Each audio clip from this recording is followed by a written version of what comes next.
Guys, good evening.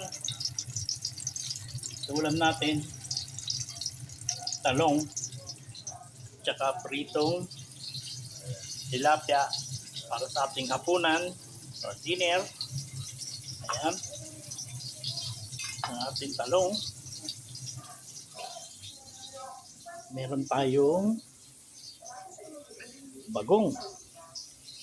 Yan ang ulam natin ngayong gabi, guys. Ayan, tilapia, talong. Kasi maulan, kaya masarap ulamin to ngayon, guys. Ayan. Ayan ang ulam natin ngayong gabi. May bagong.